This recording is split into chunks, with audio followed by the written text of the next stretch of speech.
brothers, welcome back to Territorial IO. We are starting off today here in a 51 player free-for-all battles.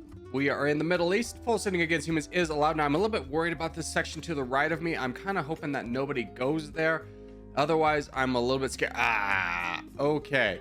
I'm a little bit scared about our position because if these three players are all capable, at least in, mediocre standards, I'm going to be encapsulated pretty quickly and it's going to be hard for me to push out. So I do have another opening strategy to employ. So we'll see how much that goes, as we did get a little bit of lag there, a little bit unfortunate, but this strategy is going here, getting up to 50 and then just going immediately. I don't know if this one's going to work at all, but I always test them out. We'll see. If it doesn't make it a video, this is probably why. It's because it's probably not that good. But someone did recommend it, so here comes this, and now we just go accordingly, and we do get the crown. I don't like how little troops I have. Yeah, I don't like this one at all. Cancel this one, never do it again. It's terrible. It's not good. I'm very scared. There was 2 ticks there before the interest came in where I was a very easy target and people probably would have attacked me, so I don't recommend that one. I don't think that one would work out too well in a real game.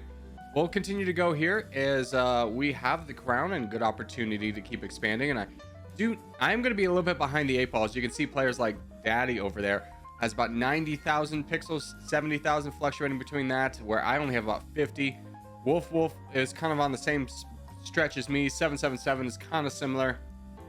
But yeah, I'd much prefer to have a little bit more troops and slightly less land. But this is going to work out okay as we have encapsulated a number of bots behind us as we move up into second place. Unfortunately, experiencing a lot of lag tonight. Nothing we can do about it. So Daddy has chosen Wolf as his target, which is very fortunate for us. If he had chosen us, Wolf Fulsons, if Daddy had decided to attack us, that would have been very bad. Now I'm also a little bit sus about 777 and Daddy 777. Hopefully they're not working together. Luxembourg offers us a truce. I don't know if I want that. I would love to go into Swift right now, but I don't have the troops and I don't want to kind of win the battle and lose the war. So we'll just save up our troops here, being very cautious as where we go next, knowing that people are all kind of doing the same thing and looking for a little bit of weakness. There's no real desire for me to go into 777. He's just a little bit too much on the strong end. Same with Swift now. But Swift, if he gets bullied or attacked or attacks anybody, he might be a good target to go into.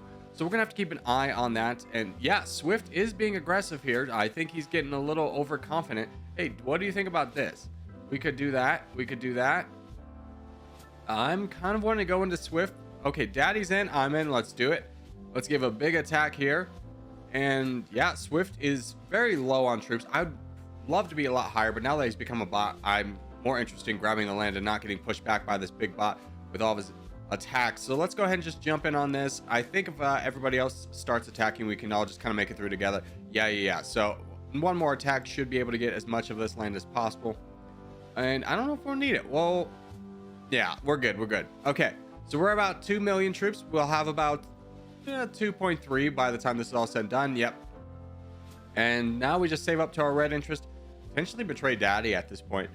He played a strategy which is really good for taking out one player, but it's hard to kind of capitalize on that afterwards, of just early on saving and then going into somebody who overexpanded. Yeah, it works out great to take out that one player, but then what do you do in a situation like this? So I could spare him.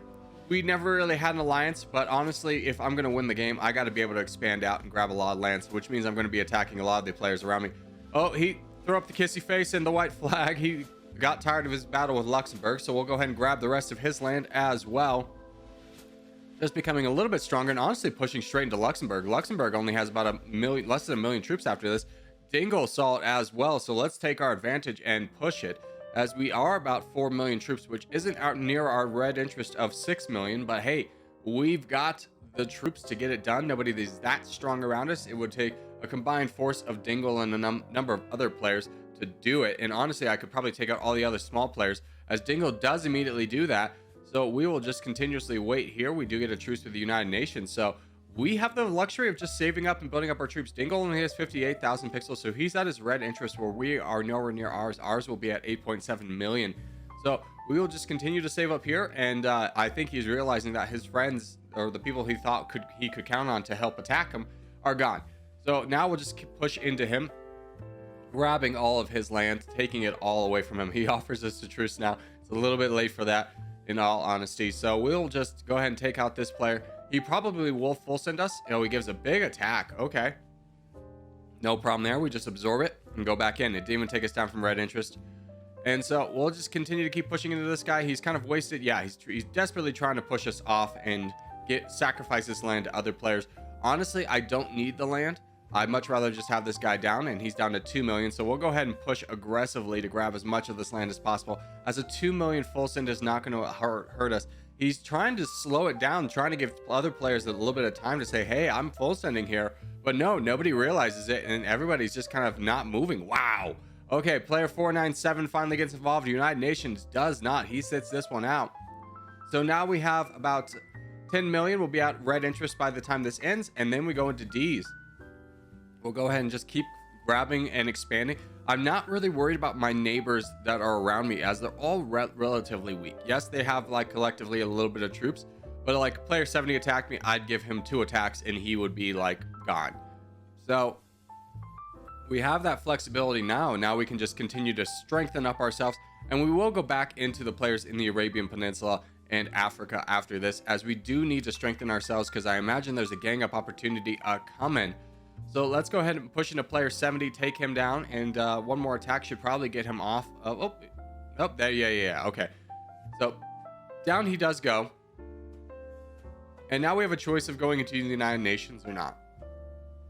He is really relatively weak. Yeah, I think we just do this. He has got so much land, and I'm worried about the counter attacks of Flow State and the other player. Oh, but that, wow, okay. Oh, but that player has full sent over there, so that will sacrifice all the land to player 497, but we have quite the advantage, so we don't necessarily need to attack right now, but we are at our red interest. So I think for simplicity's sake, let's go ahead and start pushing these guys down before they have the chance to ally against me. Flow State will have to boat over, and that is going to take a very long time, where if I do not give them the time, which I do not, because player 497 has attacked me and our full sent, and there we go. So yeah, that worked out exactly as we wanted it to. We did know that Flow State was going to attack us. You could see he was sending out boats. Alas, it did not work out for you, sir, and he does leave and becomes a bot. So we'll go ahead and get some bigger attacks in here and start to wrap things up. And as we do start to wrap things up, I just want to say thank you guys so much for watching, especially if you made it this far in the episode. If you have made it this far in the episode, hey, give it a thumbs up, really helps out a lot. If you're new around here, subscribe for more. I put videos every day, but boys, I will see you in the next one.